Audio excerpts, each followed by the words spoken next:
One of the fastest ways to lose a deal isn't in the close, it's right at the start. If your sales reps can't build rapport quickly and genuinely, everything else in the sales process becomes an uphill battle. There are four critical stages in the sales process: rapport, discovery, presenting, and closing and handling objections. Rapport is the base of the pyramid. Rapport is the foundation of your sales process. With a weak foundation, it'll be like building on sand versus rock. Most sales reps think rapport is just small talk. Ask about the weekend, compliment the office, maybe crack a joke. But here's the truth. If that's all you're doing, you're setting yourself up for a price war you'll probably lose. And here's the surprising part. The fix has nothing to do with being more likable. It comes down to one simple step almost every salesperson skips.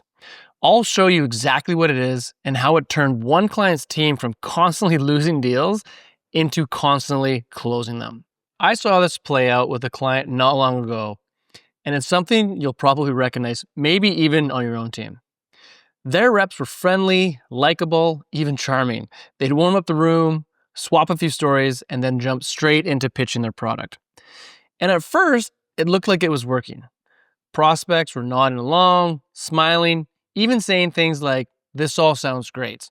The reps walked out thinking, "We nailed it."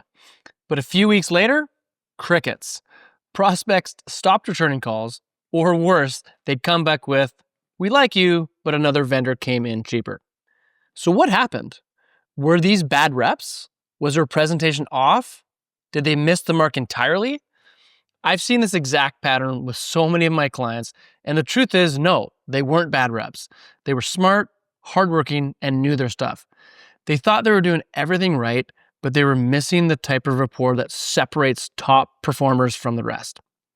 So we changed one thing, and the results were immediate. And if you've ever wondered why being likable isn't enough to win deals, this is why. Rapport isn't just about being liked. It's about being trusted to solve real problems. And I can tell you from working with dozens of sales teams, when reps don't connect their solution to a prospect's bigger business goals, they almost always get reduced to selling a commodity. And when you're seen as a commodity, price becomes the only factor that matters. So the question is, how do you move from surface level chit-chat to real business rapport? What I worked on with this particular client was simple. After a few minutes of personal connection, we had reps set a clear agenda. This is the point in the meeting where you want to shift from chit-chat into business. Ask about their goals, their priorities, and how they make decisions. When you do that, the entire tone of the conversation changes. And here's what my clients found after they implemented this change. Prospects would start to lean in. They'd begin sharing what really mattered, their challenges, their roadblocks, and what they actually needed help solving. And I'll give you an exact example of how to say this in just a moment. Think of it like a road trip. Before, the reps were just chatting about the scenery, but not going anywhere. But once they set the agenda, the trip changed. It wasn't about where the salesperson wanted to go anymore. Instead, it became about mapping out the stops and points of interest that mattered most to the client. When the journey is centered on helping them reach their destination, they don't just stay in the car. They can't wait to see what's next. So how do you do this in your own conversations? Let's break it down into 3 steps. Step 1, set a clear agenda. The first thing I do when I coach reps is I tell them, keep it simple.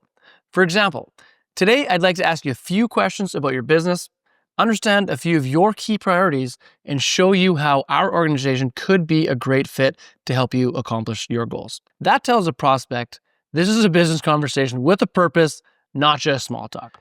Step 2, uncover what really matters. This next step is where you separate yourself from the average salesperson. Instead of going straight into product or service questions, ask things like, what are the key initiatives you're driving this year? How do you differentiate yourself from your competitors? What are some major trends you're seeing in your industry? And here's the difference I see when clients start doing this.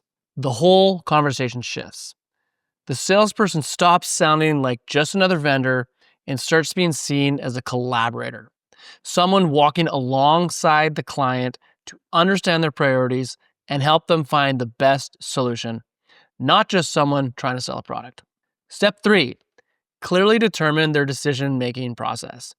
This final step is about uncovering your prospect's decision-making process. At this point, you've built rapport and explored their pain points. But if you skip this step, you risk pitching too early or completely missing what really matters to them. You need to know how they're going to make a decision, what factors they care about, who else is involved, and how soon they're looking to act. And remember, rapport building isn't just a clever opening line. It's about reading the person in front of you and adapting to them. That's how you build real trust. But how do you do that? You can start by asking open-ended questions that encourage them to share more about their role and how decisions are made. For example, how did you get into this role? How long have you been doing it? What do you enjoy most about it? If their answers are short or hesitant, try softening things with a more human approach. Like, I know it's probably a weird question, but I like to know who I'm working with. I find most people have an interesting story. These types of questions not only build deeper rapport, but they give you valuable insights into who you're talking to, what drives them, and how buying decisions are made. All of which will help you tailor your presentation to exactly what they need to hear in order to make a buying decision. As you're working through these 3 steps, where you turn this science into an art is by leveraging your ability to actively listen. The best salespeople always ask the best questions and then shut up and listen. A technique I teach to put this into action is to ask a great question, and then whatever the answer is that client gives you, ask 3 or more follow-up questions to dig in deeper. This creates a natural conversational flow and demonstrates that you truly care what matters most to them. And here's the key.